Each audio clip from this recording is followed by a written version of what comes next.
பன்னீருங்க. இன்றைக்கி பன்னீர் குழம்புன்னு சொல்லி 200 கிராம் பன்னீர் வாங்கி சின்ன சின்னதாக கட் பண்ணி நல்லா சுடு தண்ணியில் கழுவி எடுத்துட்டேங்க. இதுக்கு வந்து ஒரு தக்காளிங்க, 2 பெரிய வெங்காயம், கொஞ்சம் கருவேப்பிலைங்க. இது வந்து மராட்டி மொக்கு பிரியாணி இலை ஒன்றுங்க. 25 கிராம் வந்து முந்திரிங்க. இது மிக்சியில் அரைச்சி ஊற்றணுங்க முந்திரியை. ஆயில் வந்து ஒரு 4-5 கரண்டி ஊற்றிக்கலாங்க. எவ்வளோ தேவையோ அவ்வளோ ஊற்றிக்கலாம்.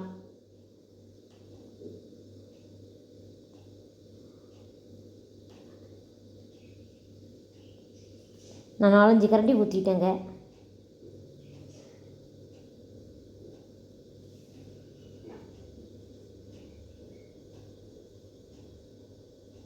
கொஞ்சம் கடுகு மட்டும் கொஞ்சமாக போட்டுட்டேங்க. வெடிக்கும்போது நல்லா குழம்பு வாசமாக இருக்குன்னு சொல்லி கொஞ்சமாக கடுகு போட்டிருக்குறேங்க.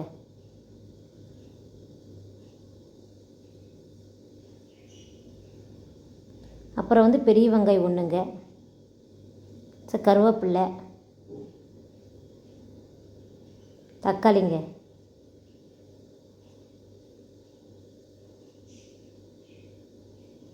நல்லா வணக்கணுங்க.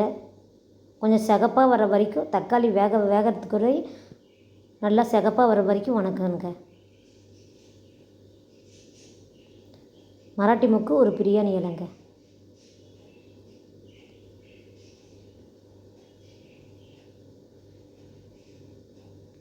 உங்களுக்கு தேவைன்னா லவங்கமும் பட்டையும் சேர்த்துக்குங்க. எனக்கு வேண்டாம்னு சொல்லி நான் சேர்த்துக்கல.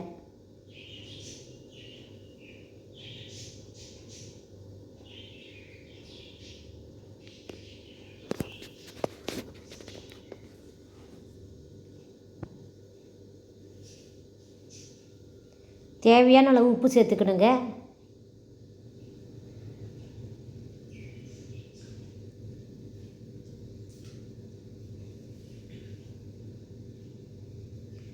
மஞ்சத்தூள் கொஞ்சமாக சேர்த்துட்டா போதுங்க.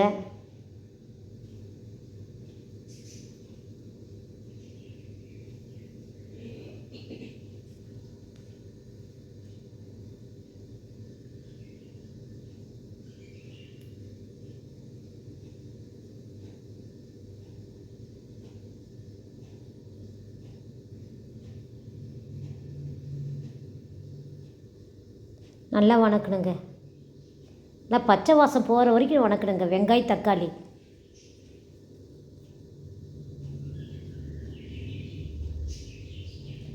கொஞ்சமாக காரம் போட்டுட்டேங்க. உங்களுக்கு எவ்வளோ மிளகாத்தூள் தேவையோ அவ்வளோ போட்டுக்கோங்க.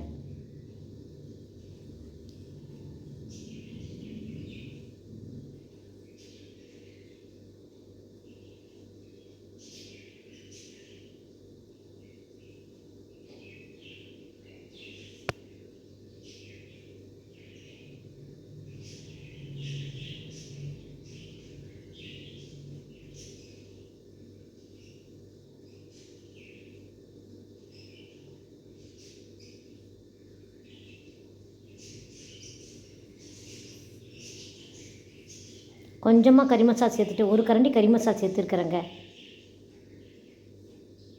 குழம்பு நல்லா வாசமாக இருக்கும். அதனால்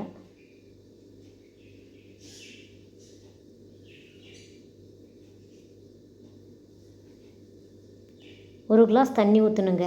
நல்லா காரமெல்லாம் நல்லா வந்து மசால் வாசமெல்லாம் போகிறதுக்கு கொஞ்ச நேரம் வேக விடணும். ஒரு 5 நிமிஷம் வந்து நல்லா வேக விடணும். அதனால் தண்ணி வந்து ஒரு கிளாஸ் சேர்த்துருக்குறேங்க.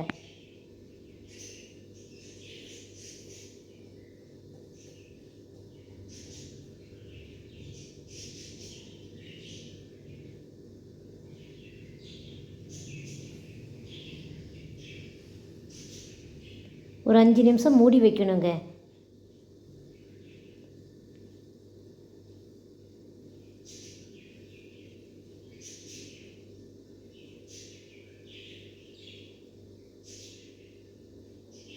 இப்போ வந்து முந்திரி மட்டும் ஆட்டினதை அதில் ஊற்றுறேங்க. 25 கிராம் முந்திரி வந்து நல்லா மிக்சியில் நெய்ஸாக அரைச்சிருக்கிறேங்க.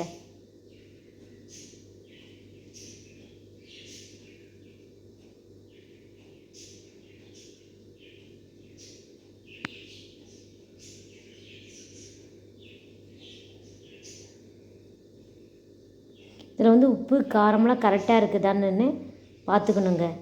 மூடி வைக்கிறதுக்கு முன்னாடி பார்த்து மூடி வைக்கணுங்க.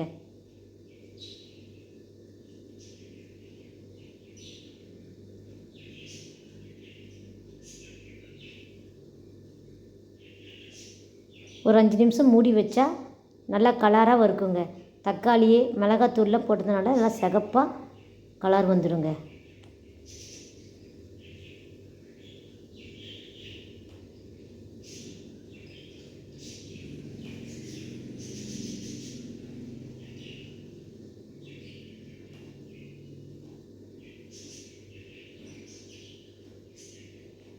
பன்னீரை சின்ன சின்னதாக போட்டுக்கணுங்க.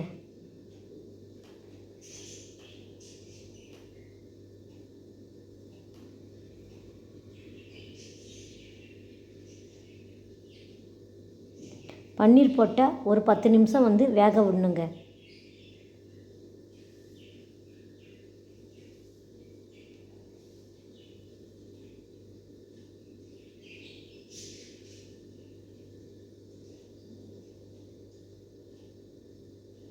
ரொம்ப ஈஸிங்க. வீட்டில் கண்டிப்பாக நீங்கள் செஞ்சு பாருங்கள். நல்லா சுவையாக இருக்கும், நல்லாயிருக்கும் சாப்பிட்றதுக்கு. டிஃபனுக்கு வந்து சப்பாத்தி, நான், இந்த மாதிரி பூரி இந்த மாதிரி தொட்டுக்கலாங்க. இட்லி தோசைக்கும் தொட்டுக்கலாங்க, நல்லாயிருக்கும்.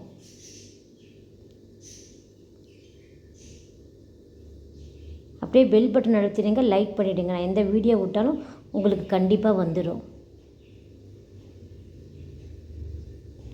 பண்ணுறதுக்கு ரொம்ப ஈஸிங்க. சிம்பிளாக பண்ணலாம், நல்லா சுவையாக இருக்குங்க.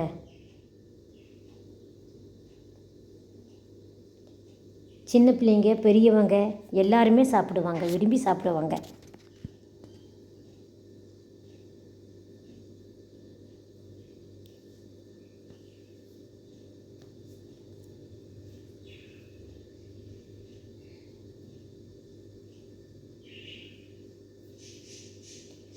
பன்னீர் போட்டால் ஒரு 10 நிமிஷம் வேக விடணும். அப்போ தான் பன்னீர் வந்து நல்லா வெந்து போய் இருக்குங்க.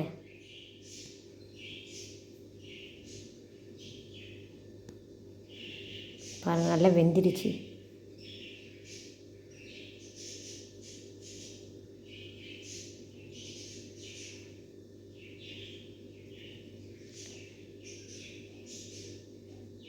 சப்பாத்தி நான் தொட்டுட்டா நல்லா இருக்குங்க சாப்பிட்றதுக்கு.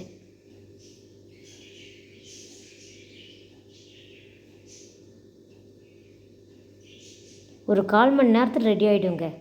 ரொம்ப ஈஸிங்க பண்ணுறதுக்கு.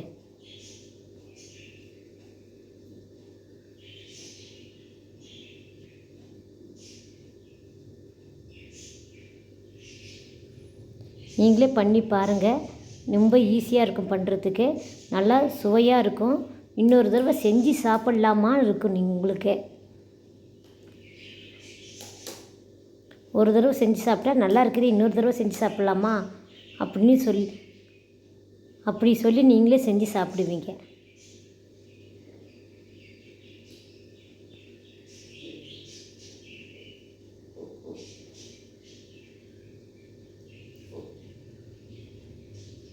நான் இந்த மாதிரி பன்னீர் குழம்பு வந்து நான் வந்து வீட்டில் போட்டுக்குவேன். அதுக்கு வந்து இந்த பன்னீர் குழம்பு செஞ்சால் நல்லாயிருக்கும்.